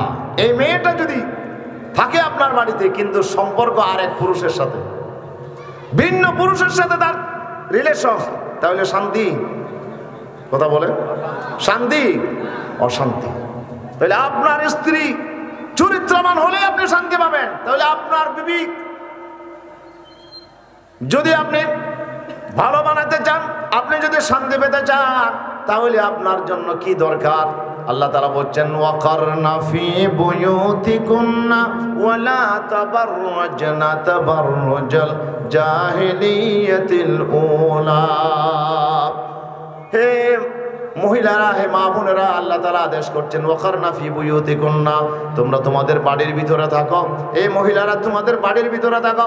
এই পরিবার, এই শান্তি যদি তোমরা রক্ষা করতে চাও, পরিবারকে যদি টিকায় রাখতে চাও, তাহলে বেশি দরকার কি? পুরুষ যদি অন্য মহিলার সান্নিধ্য পায়, পুরুষ যদি অন্য মহিলার সাথে তার যদি সম্পর্ক করতে পারে, তাহলে আর ঘরের বিবির প্রতি তার খোঁজ খবর রাখবে না। আর ঘরের বিবি যদি অন্য কোনো পুরুষের সাথে সে যদি তার রিলেশন করতে পারে, স্বামীর সাথে তার মহব্বতের সম্পর্ক থাকবে না। তখন এই বাড়িটা হয়ে যাবে একটা অগ্নিকুণ্ডের নমুনা, একটা জাহান্নামের গর্ত হয়ে যাবে, ঠিক কিনা? এই জন্য পরিবারে যদি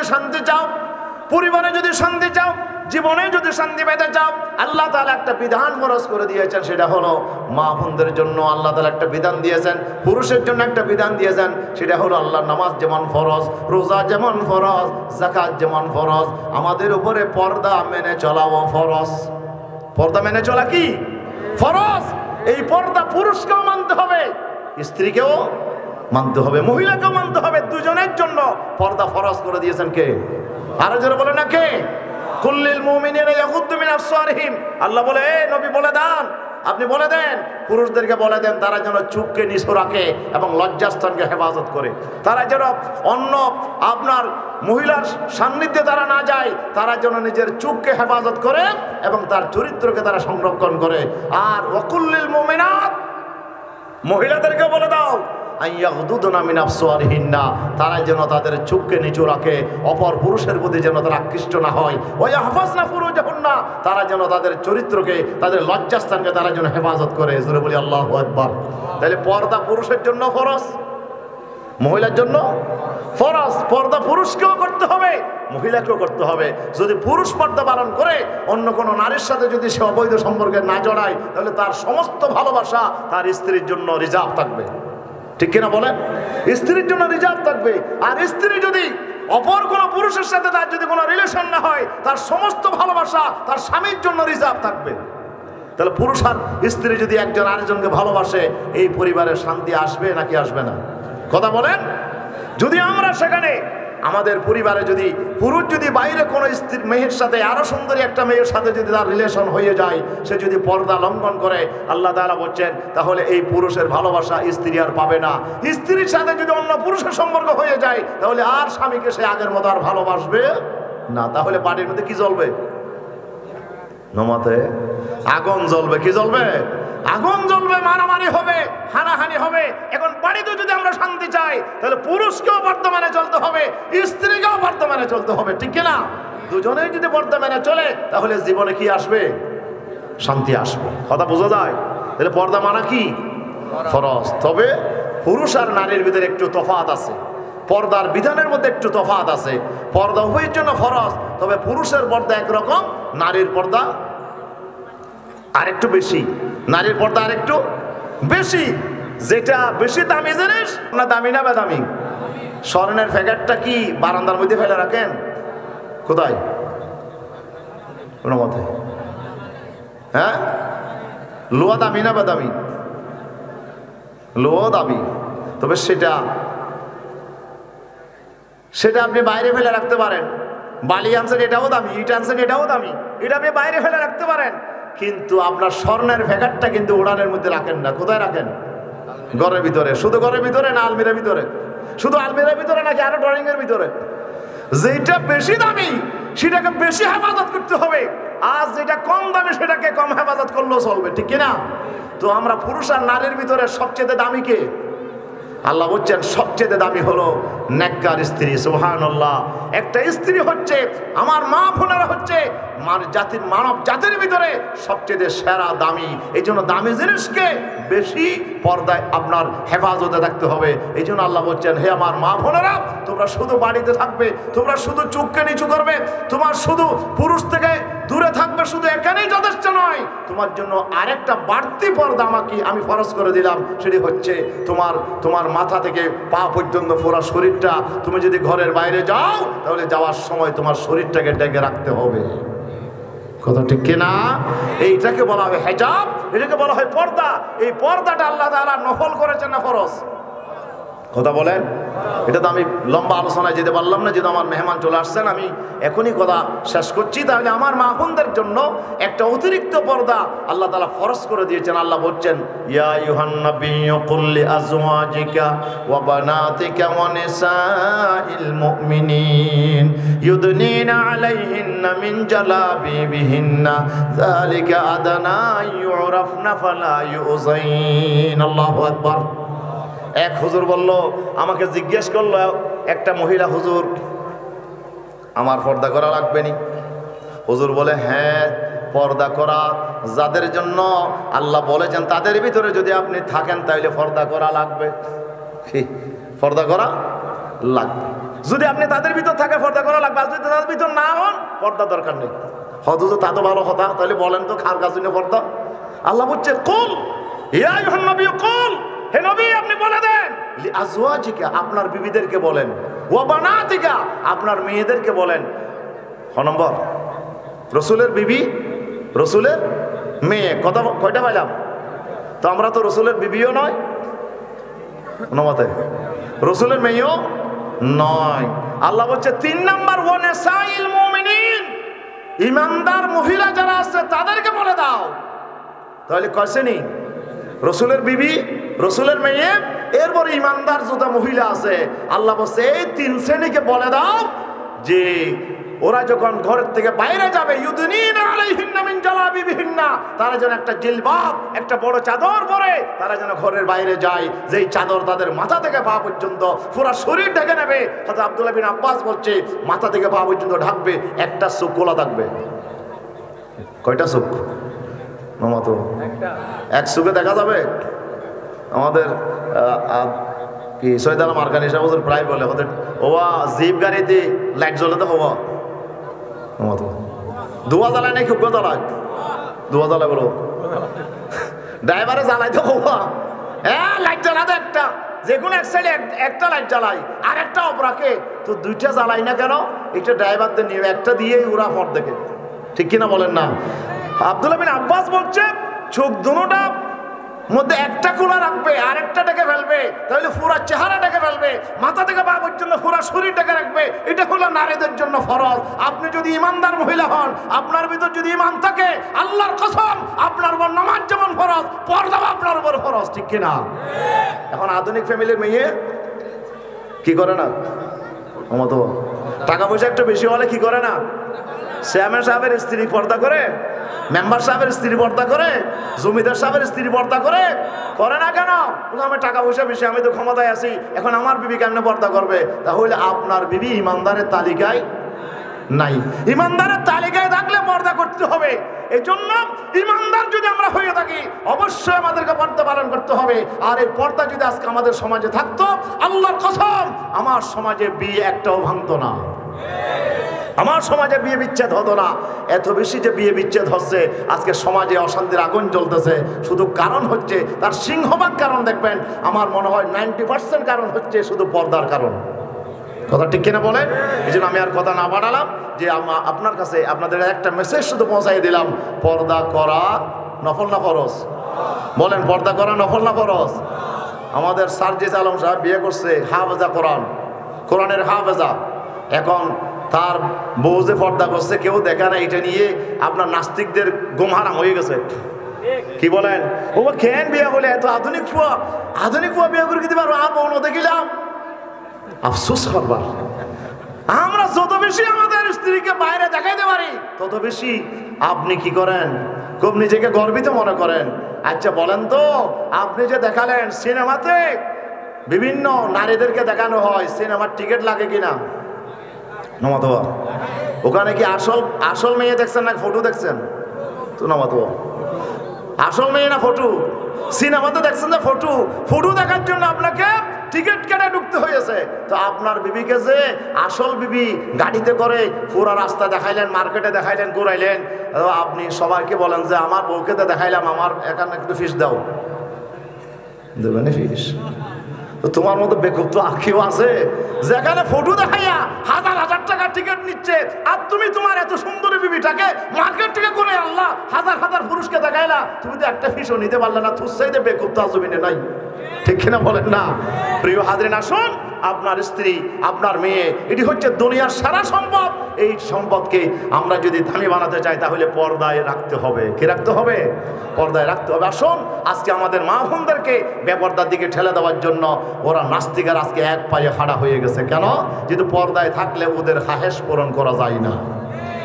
শিয়ালের বেশি দরদ, মুরগিলে ফেট ফেরত দে, কথা শেষ। মুরগিলে কি ফেরত দেবো? আজি ফ্যাট ফেরত দে কিয়া? আরে মুরগি, তুই খাঁচার ভিতরে কেমনে থাকস? একটু আইসে না বাইরে? হ্যাঁ, আমি যেমন মুক্ত পরিবেশে আছি, তুমিও আসো বাইরে, আমরা একসাথে ঘোরাফেরা করবো, সমান অধিকার। কি অধিকার? শিয়াল বলে আমার যেমন বাইরে আছে তুমিও বাইরে আসো, তুমি খাঁচার ভিতরে বন্দী হয়ে আসো কেন? আসো। মতলব ভালো না খারাপ? তো আমাদের মতলব ভালো না খারাপ? শিয়াল দেখতেছে মুরগি যখন খাঁচার ভিতর বন্দী থাকে, ওই আপনার ওই আড়াইলের ভিতর বন্দী থাকে, শিয়াল তো তার আশা পূরণ করতে পারে না। শিয়াল চিন্তা করছে মুরগিকে যদি আড়াইল থেকে বাইরে করা যায় তাহলে একটা একটা ধরে ধরে খাওয়া যাবে, ঠিক কিনা? আজকে নাস্তিকেরা আমার মা বোনদেরকে সমান অধিকারের স্লোগান দিয়ে আমার মা বোনদেরকে ওরা রাস্তায় নামাতে চায়, ওরা তাদের হায়াস পূরণ করতে চায়, ওরা আমার মা বোনকে ভোগের পণ্য বানাতে চায়, বিজ্ঞাপনের হাতিয়ার বানাতে চায়, ঠিক কিনা? এই জন্য আমার মা বোনদেরকে আজকে সিদ্ধান্ত নিতে হবে, আপনার পেট থেকে আগামী দিনের সেই ইমাম মাহদী আলাইহিস সালাম আসতে পারে, আপনার পেট থেকে সালাহুদ্দিন আইয়ুবী আসতে পারে, আপনার পেট থেকে আল্লামা সাঈদের মতো নেককার সেই কোরআনের পাখি আসতে পারে, ঠিক কিনা বলেন না? আমার মা, আপনাকে পর্দায় চাকতে হবে, আপনার সন্তান একদিন দুনিয়া জোড়া খ্যাতি অর্জন করতে পারে ইনশাআল্লাহ। এই জন্য আমার মা বোনদেরকে বলবো, আপনি পর্দায় থাকেন, পর্দায় চলেন, আপনার সম্মান বাড়বে, দুনিয়াতেও সম্মান পাবেন, মরণের পরেও আল্লাহর আযাব থেকে আপনি নাজাত পাবেন। আল্লাহ আমাদের সবাইকে বোঝার তৌফিক দান করুন, আমিন বলেন। হাযা মা ইনদি ওয়াল ইলমু ইনদাল্লাহ, সুবহানাকাল্লাহুম্মা বিহামদিকা আশহাদু আল্লা ইলাহা ইল্লা আনতা, আস্তাগফিরুকা ওয়া আতুবু ইলাইক। আসসালামু আলাইকুম ওয়া রাহমাতুল্লাহি।